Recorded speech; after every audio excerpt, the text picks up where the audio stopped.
Hey guys, so as you may have heard, we are currently in a global pandemic. As everybody does their part, we at Messy Modern Ministry would also like to do our part. Therefore, all of our episodes currently are being recorded remotely through Zoom. And so we would like to apologize for any audio that is not yet up to our standard that we want it to be and that it will eventually be. Nevertheless, we hope you guys enjoy the episode and we're going to get right into it.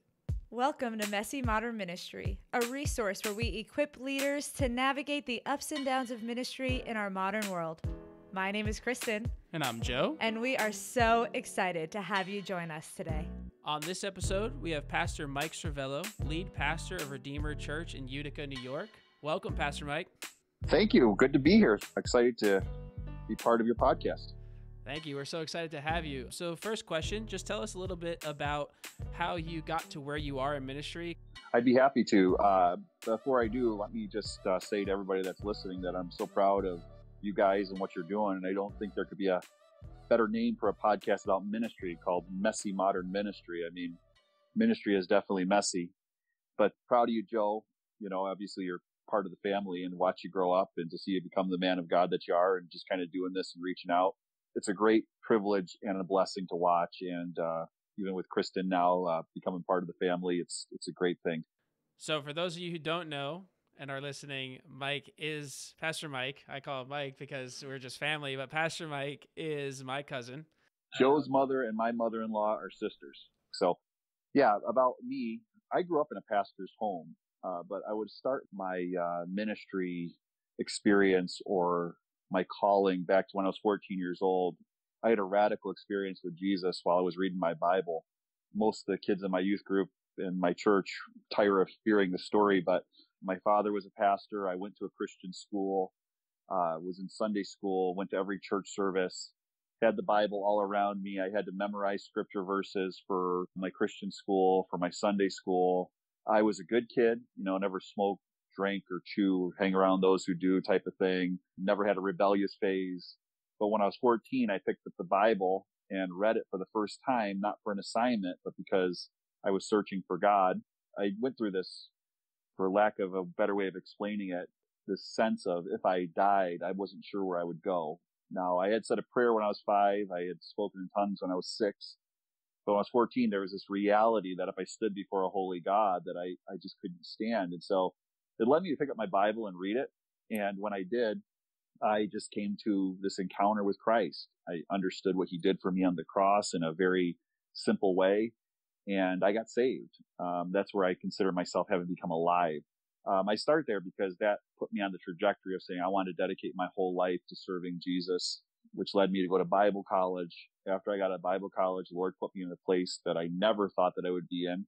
And that was in youth ministry, which is kind of a funny story. I got out of Bible college. I came home and I had my sights set on just kind of helping out in ministry with my father. And one day my dad brought me into his office and says, I want to make you the youth pastor for just a short period of time. What had happened was the youth in the church were having all types of problems and there wasn't really a youth group that was functional at the time. We used to have this TV show that was broadcast throughout our area and people would watch my dad on TV and then come to church. Well, we had a significant sized church for the area that we're in. So when people would walk into our auditorium, of course, a new visitor would sit in the back. Well, that's where all the youth would sit, all these kids that were not interested in God so much. And they would pass out Game Boys and, magazines and things to their friends. That was the way they got through service. And this visitor card had come in, and the visitor card had said, we came to church today. We watched Pastor Servello on TV, but we're filling out this visitor card because we couldn't understand a word that was being said because the kids in front of us were talking so loud. So that visitor card became a key moment in my life because my dad had said to me, I want you to be the youth pastor for a little while so we could find a real youth pastor. That was the word, like a real youth pastor. And I wound up doing youth ministry for 10 years and 3 months. Wow. And God bless that youth ministry. We went from the very first youth meeting we did, there was 5 kids that showed up, to when I had turned it over to Mark Schilling, there was probably about 160 regular young people that were coming to the youth ministry, about 50 kids a year that were going on missions trips. There was 30 kids in the internship program. And God was just doing some really great stuff. And then my dad asked me to take the church. we went through a really slow transition. It took almost 10 years and was the way that it needed to go, just to make sure that people were good with the transition. And so since then, I've been serving as the senior pastor of Redeemer Church in Utica, New York. So that's kind of my ministry story. That's awesome. When you took over the church, when you took over Redeemer, was it one campus or was it multi-campus? When I took over Redeemer, we had just started our Rome campus. So there was only one other. So we started a refugee campus after that. When I say that, I don't know if that's the proper terminology, refugee campus, but Utica has the largest population of refugees per capita in the entire United States. And so when these refugees were showing up in our city, they started coming to church because some of them had been Christians previously. And of course, they didn't speak the language, so they would just sit through service because they're Christians and that's what they do. They come to church. And so we soon decided that it's probably best for them to have a service in their own language. So we bought a building down in a certain section of town where most of the refugees live. And we started a campus for Burmese speaking refugees and Nepali speaking refugees. Then after that, we adopted a church in Albany and walked through a situation there, and they opted to become a campus as a result. And then in most recent history, a couple of years ago, we planted a church in Syracuse that is a campus. So those are our churches. So you guys have 4 campuses now, plus the refugee campus. Yes. That's awesome. When you had the services in a different language, was it specifically taught by somebody who spoke the language, or were they learning the same thing as the other campuses and it was being translated? So the simple answer to your question is the messages that are preached on the weekend would then be sent to the refugee campus and they would be translated, and one of the refugees who is appointed the pastor would preach the message. They could go off topic, say, for example, if there was something going on in the church that they needed to address, that was more than fine. But for the most part, we all stuck together in the series of things that we were doing. They just spoke it or translated my message, Mark's message, whoever was speaking that weekend, for their own local congregation, for the most part. So I know some multi-campus churches allow their campus pastors to preach whatever they want to preach. Do you guys allow that, or do you feel that every Sunday you guys should preach the same message across all campuses? Well, for the most part, we're broadcast. When it's not, and the campus pastor preaches, we assign the topic or the passage in particular, and then they can preach from that. What I'm trying to say is there's guidelines. They can't just preach on whatever they want. What is the thought process behind doing that? The thought process behind that is that if we're one church, we have to be about the same thing. We're Protestant, right? So we put a high value on the word. That's the highlight of our service. That's where everything is leading to. And so we want to make sure that we're all saying the same thing and leading the church in the same direction. So that would be the reason. How do you do different things like discipleship or different ministries? How does that work? Well, when you're talking about discipleship, there's different realms of discipleship, right? So there's small group, there's the youth meetings, there's what happens at the large group gatherings. There's ministries that are happening. Every single one of those is part of a discipleship technique. Generally, it's being very careful about what curriculums are being used, what type of teachings are being disseminated, and that type of thing through the different ministries. Sure. So, for example, if you have women's ministry happening in Utica, are the women in Rome learning the same thing? There's a lot of liberty within boundaries that the campus pastors have. So there are definitely times where we say to the church, we're all doing this together, right? And there's a high priority on that. But then at other times, there's independence that is given to those campuses. Again, depending on, there's different needs at different places. There's different cultures in different places. I can tell you, right. For example, in Albany, it's a very different world than Utica. The economy is a lot better in Albany than it is in Utica. The lifestyle in Albany is a lot different than it is in Utica. So there's different needs at different times, okay? So we may say this is a curriculum that the whole church is doing. This is something that we're all walking through. This is something that we're all learning. But then there is the other side of it where there's times where the campus pastor says, listen, the women in their church are going to do this, or, the men are going to do this, or we're starting a group for people that have been through a divorce. That may or may not happen at other campuses. The answer to the question is it's both and. So I wanted to kind of talk a little bit about decision making. Obviously, as a lead pastor, you have, I'm sure, a board of elders or a board of people, other pastors, campus pastors. I'm sure you all make the decisions together. But as a lead pastor, those decisions kind of fall on your shoulders to the general congregation. Yeah. Now, how do you deal with decisions that are made that people don't agree with? That's a great question, because when you're dealing with people, you're going to have differences of opinion. And one of the things that I guess that I have to tip my hat or be very thankful for is that our church has been established now for 40 years. And so there's a lot of trust. There's a lot of goodwill, I would say, from the people that I definitely don't want to mess with, right? So when there is a hard decision that's going to be made, the majority of people that have been part of our church for a good long time, it's like a big family. They can absorb the feelings of disagreeing with a decision and try to stick with it to work through it, because they have so much invested in relationship in the church, so much invested in serving in the church, and they're willing to stick it out. But that being said, I think in leadership in the church, we always have to remember that before we're leaders, that we're shepherds. And we're not there as CEOs making financial decisions or spreadsheet decisions. We're making decisions that affect people. And we always want to take that into account. The reason why I say that is one of the things that has perplexed me is this utilitarian view of things. What that looks like, I'll just give you an example. A good friend of mine is an elder in a church in California. The church is about 6,000 people.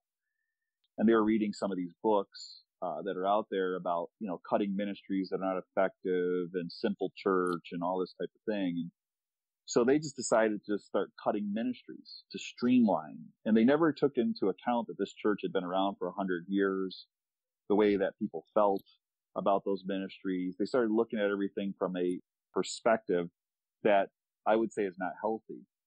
For example, they had a campus, they only had a couple hundred people at it. And they said, well, a couple hundred people is not worth our time. And so we're just going to shut it down. They're reading these books talking about church as if it's a corporation.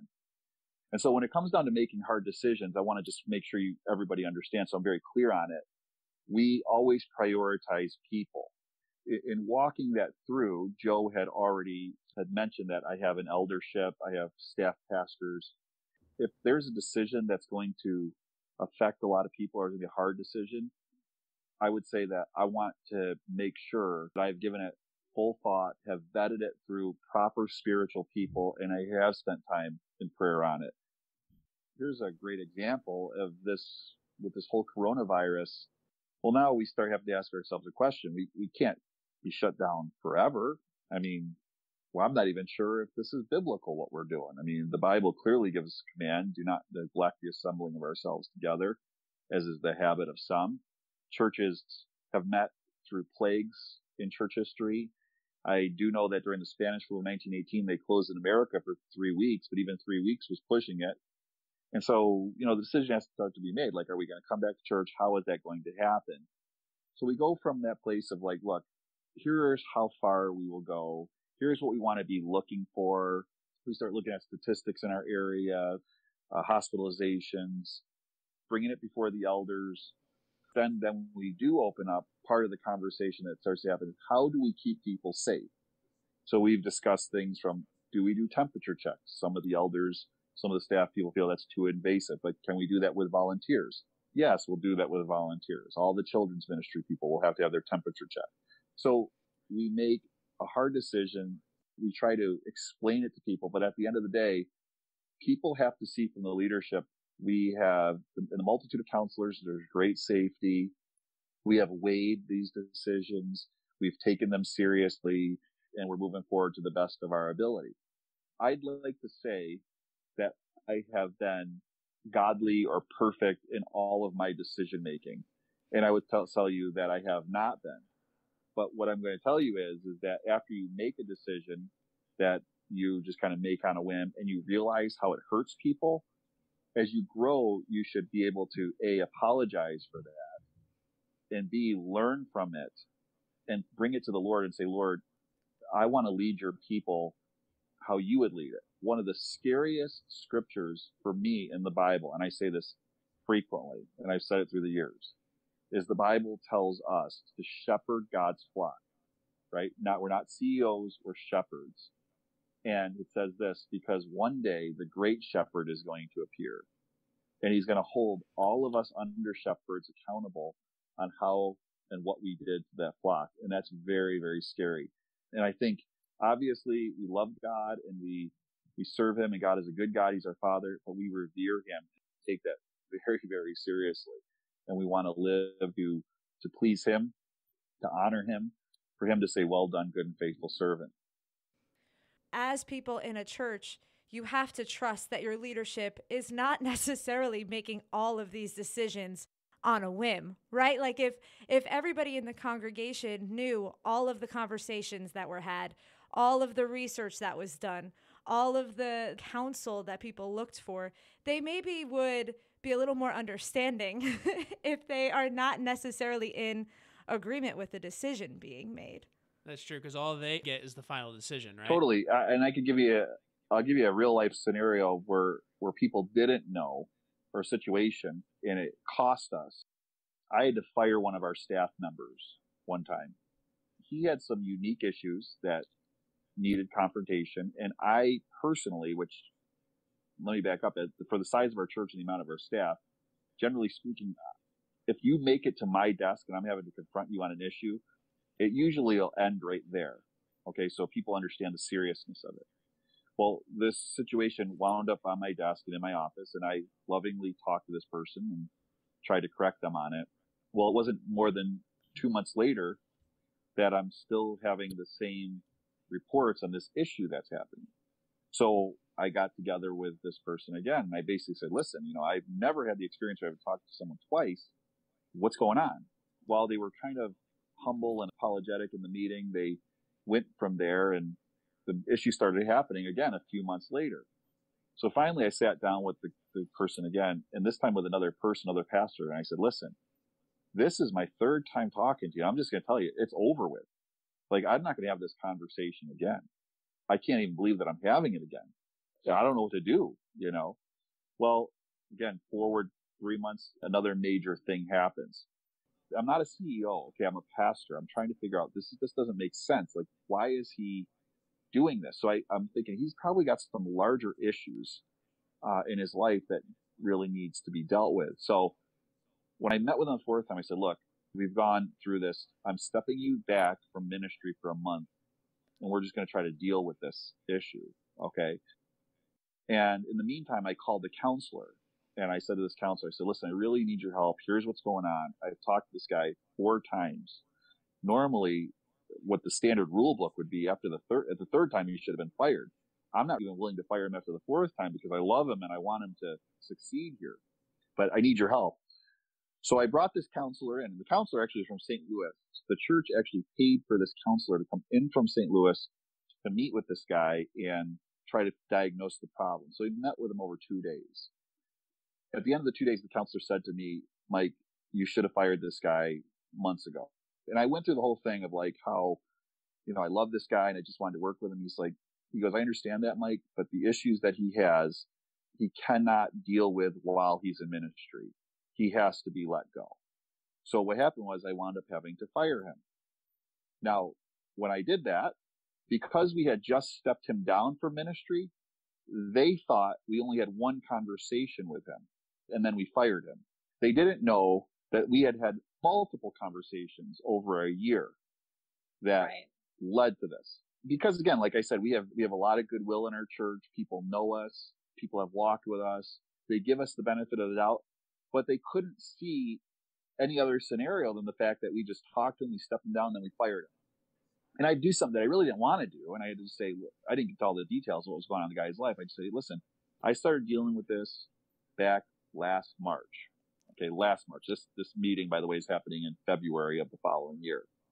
So with those type of scenarios happen, it's very difficult. You got to process it with the congregation. But I think what I want people to walk away with is, if I would have just fired the guy based on just being a CEO type of deal, you're going to sow a bad spirit into the church. I go to pastors' conferences. I used to go to one of my friends' pastors' conferences, and he had this guy that would get up and speak. And everything that he said about leadership had to do with firing people over people's performance. Now, I get it. Listen, I'm a pastor, and people have to, quote unquote, perform, right? Like, you got to be able to do your job. I get it. This is church's money, right? You want to be a good steward. This is God's money. I get it. But what I'm getting at is this, is that there's a truth that needs to be seen, is that we're all people that are all growing in our relationship with God and in our gifting, and we all need a lot of grace. What you have to be careful of as a leader is, what type of environment am I setting? Right. So are people seeing that I take a long time to make a hard decision? Are they seeing that I'm being very patient with people, wanting them to change? Because what you don't realize, what you're sowing into the atmosphere, if you're not patient, if you make quick decisions, guess what? The people are going to do the same thing. It's an environment that you set. I want people to be patient with me. That's not the reason why I do it. It's because this is the godly thing to do, right? But I think it's just a indicator of how much churches have allowed business principles to come into the church rather than being led by what the Bible says. The church is not a business. The church is a family. The church is a unique animal, actually. And you got to lead it accordingly. Yeah, it's interesting because a lot of time you do hear people say, oh, the church is just a business. It's just a business of people, not a product.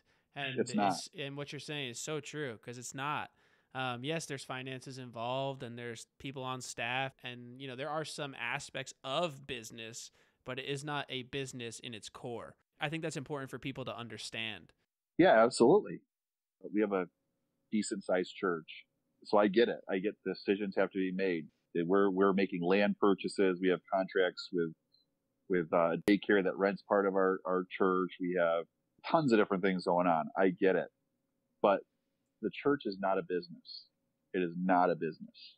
What's been an interesting thing that, you've said multiple times is, I'm not a CEO, I'm a shepherd. I almost feel like maybe the senior pastors are almost forgetting that they are also called to shepherd their leadership. And I think that maybe that's hard, because you probably have to shepherd your leadership team differently than you shepherd your congregation. I'm coming from a perspective of having seen other pastors and having friends that are in this environment, right? Which is everything is about becoming more successful. And when those things become a goal, then what happens is it's like you're willing to make people expendable on your way there. And what I'm getting at is, you've passed from death to life because you love the brothers, right? That's what John says. And John says this: if you can't love your brother who you can see, how can you love God who you can't see? People read that and we automatically think, well, yeah, love is part of Christianity. We're called to just love all people, which is indeed true, right? Christians are called to love all people. But that's not what John is getting at. What John is getting at is the thing that marks the true Christian is love for the church. John is literally saying that your love for the church is an indication of how much you love God. At the end of the day, you want to be able to wake up 20 years from today and be able to look in the mirror and say, I love what I've been a part of. And with that, Pastor Mike Servello, lead pastor of Redeemer Church. If you'd like to get in touch with him or check out his church and what they're all about, you can go to their website, www.myredeemerchurch.com. Pastor Mike, it was a pleasure having you on the show. Thanks, Joe. It was a pleasure to be with you guys. Pastor Mike, it was so nice to talk to you, and hopefully we'll be seeing you soon. Yeah, wedding.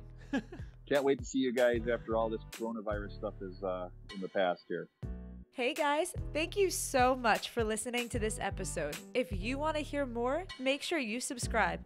Also, we would love to hear from you. So down below, you can leave us a review or a comment. Yeah, and you can also follow us on Instagram or Facebook at MessyModernMinistry for any teasers or updates on future episodes. Have a great day, guys. Bye.